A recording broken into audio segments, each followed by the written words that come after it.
Alright y'all, here's another groundbreaking video from me.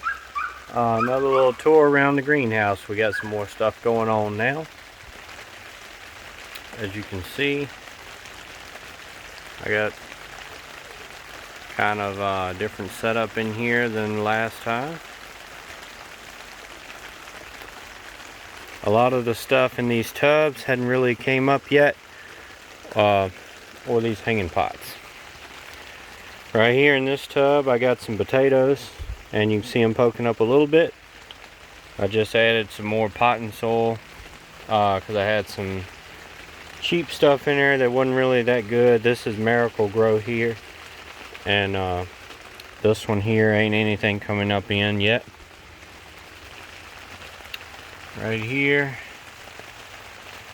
this one here is a little cucumber plant, I believe, if I remember right.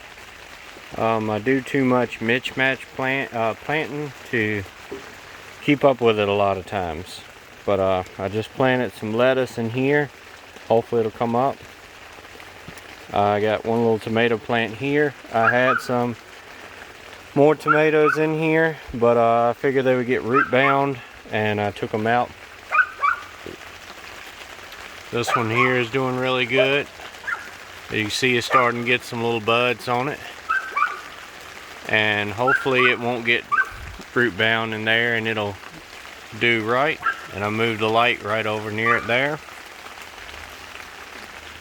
And I planted some pepper plants in these small pots right here a few minutes ago, because I took the tomatoes over to them. And I have some tomatoes in there and over here that haven't came up yet. And those buckets right there are potatoes. These are some more tomatoes. These are beefsteak hybrid, beefsteak heirloom tomatoes. I want to start raising my own and keeping the seeds and having my own crop year after year. I moved them in these buckets here so they shouldn't get root bound. They were in these here, which they were doing pretty good, but I wanted to move them and give them a little more space. Like I said, I got my hanging pots over here. And again, it's kind of bad. I don't remember what's what, but I got some stuff poking up through here. And over here, pretty sure I did a few pepper plants in one box, and I did some lettuce and I think some carrots in another one. But anyway, like I said, wall heater there, fan for when it is hot in here and I need to cool it down a little bit. And this is also a new experiment. It's a worm compost bin. I've got some worms in there and different compost stuff. This little thing here is pretty cool. Flip it over like that. Like that. Then you got a tripod. Alright, hopefully you can see me pretty good. It's kind of a little dim in here, but oh well, it'll be alright. Anyway, I really enjoy the greenhouse. Sometimes I kind of think I'm not doing it quite right and not quite getting the results I want, but this is first time trying any greenhouse stuff.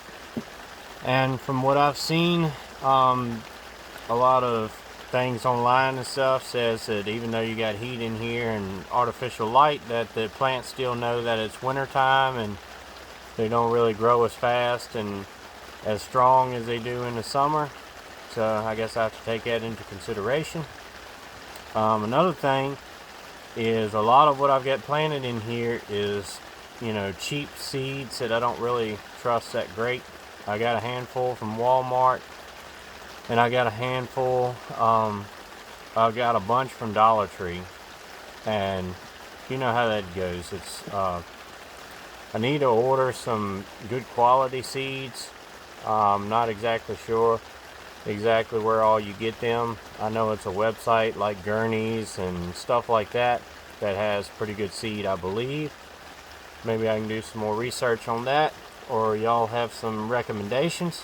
But I figured while I've seen seeds of any kind, I would go ahead and grab them and if nothing else, put them up for longer term. And by that, I'm going to take especially the Dollar Trees and put those up, you know, just in case type of deal. I'm thinking about vacuum sealing them, leaving them in the package and vacuum seal them in bags, and then with everything I see, put them in like a freezer to keep it dry and cool, and that will make it last longer, you know, just in case down the road you can't get seed and have to dig them out or something like that. I also want to get enough good quality seeds to be able to take its place too, and not have to worry about you know, the Dollar Tree stuff. But anyway, that's down the road. Also, another thing, I started picking up the canning jar lids as I can find them coming in stock. I don't, you know, buy it the whole shelf, but I'll get about 4 packs a trip and go ahead and be stocking those up, because it may be like last year and you not be able to get them. I think I'm sitting pretty good on jars, but they are coming back in stock in my area, so you need to keep an eye out for that. And if you need some, I would suggest you go ahead and get them. The same way with water bath canners, pressure canners, any type of stuff like that. And your seeds, you need to go ahead and get as soon as possible. Our local farm store here, feed store and stuff, they carry the seeds and stuff.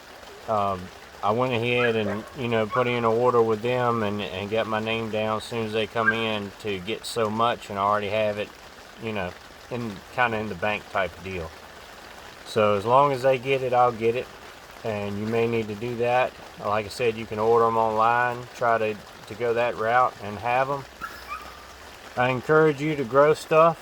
If you've never grown, start small. You know, anything to start building those skills. And, you know, if you've done it before and hadn't done it for a while, maybe you want to get back into it with this year. I believe we are going to have more lockdowns, restrictions, maybe food shortage, supply shortage, all kind of crazy stuff. So anyway, you already know what I'm talking about. It may be where you can't go to certain places without having certain paperwork and all that fun stuff. So I suggest you go ahead and get what you can get now. Like I said, this greenhouse here, it really didn't cost a lot of money or time to build. I'm not a great carpenter or craftsman, so if I can do it, you can do it. Definitely the most cost are these tubs in here and the 2x4 shelves that I built, and the potting soil. I have bought a ton of potting soil, and you don't necessarily have to do that, but I wish I had started a compost pile, you know, a few years ago where I could, you know, basically have it for free, but I didn't do that, and so it is what it is. So some things to think about. You can also build a greenhouse. You can build one a lot smaller than this and non-heated and everything like that, just to start your seeds for the coming year. I see a lot of people online and different groups and stuff like that. That's what they do. They have a small greenhouse and they'll just start their seeds, I don't know, maybe a month, 2 months, month and a half, something like that, before they intend to plant. You know, to where you can go ahead and have it sprouted up and ready to go and go that way. Some people grow in them year round with taking the plastic off or putting in enough vents and fans and things like that. I don't really intend to grow in here when it's 110 degrees outside. I'm not taking the plastic off and doing all that. That's a lot of time and trouble, and it's, you know, then the rain will be in here, and I got a mounted heater that would be getting wet, and all the 2x4s would be getting wet and rotting and stuff like that, so I'm not going to do that.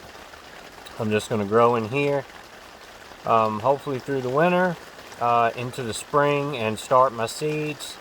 And then as it gets starts getting colder later on in the summer, like September, October-ish, start cranking up production in here again and go from there. So hopefully you got something out of that and enjoyed that. And like I said, I'd encourage you to grow all you can grow. I made my garden spot bigger. We got the greenhouse going and stuff now, and you know, do the things, get ready for whatever's coming. There may not be anything coming, but I'm not really going to count on that, and I'd a whole lot rather be doing all I can do to prepare instead of getting caught with my pants down. So hopefully y'all enjoyed that. Stay prayed up, prepped up, and strapped up. See you.